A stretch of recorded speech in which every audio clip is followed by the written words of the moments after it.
I'm Mr. Janikula. Sorry I couldn't make it tonight. I had a family obligation to attend to, so recorded this video to kind of go over the curriculum for 5 through 8 social studies. On the board here, I kind of have the 4 strands of social studies. Obviously, we align heavily with Minnesota state standards. The 4 strands in social studies are citizenship and government, economics, history, and geography.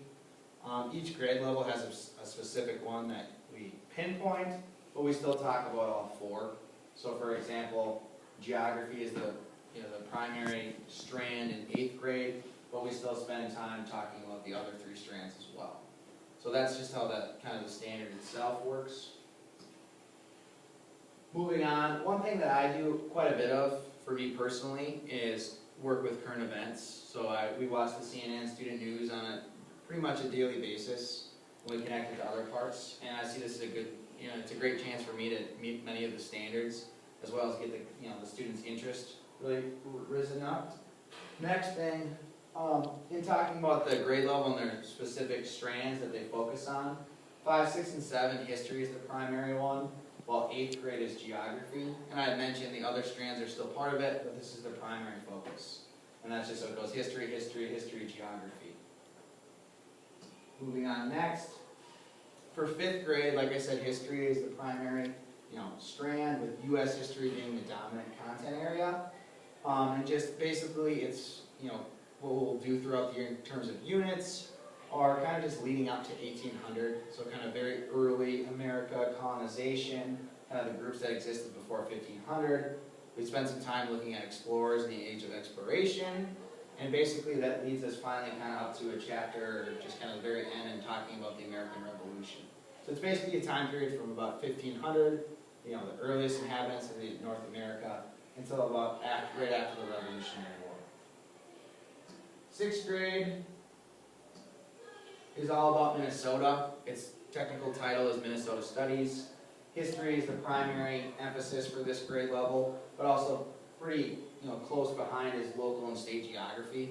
So we mix and match between geography and history. And basically the content for this is that we kind of take through time from the beginning of American Indians and different groups in Minnesota to the present day. And it's kind of in the scope of U.S. history, but we kind of just emphasize the Minnesota aspect. So, and this one aligns with our Northern Lights textbook series, which is pretty good in terms of having both geography and history embedded into it. So like I said, it's all about the placement within the context of the national story. 7th grade, U.S. history again. We pick up where we left off in 5th grade, study 1800 to the present. Same thing, history is the primary emphasis, but other strands are a part of it. And here's just some of the units we covered. We go from the early U.S., from expanding West, Civil War, Reconstruction, Industrial Revolution, World War I, World War II, the Cold War, and kind of a Civil War, or Civil Rights and Globalization unit. So it's from 1800 all the way to the present. And then finally, 8th grade, it's titled Global Studies.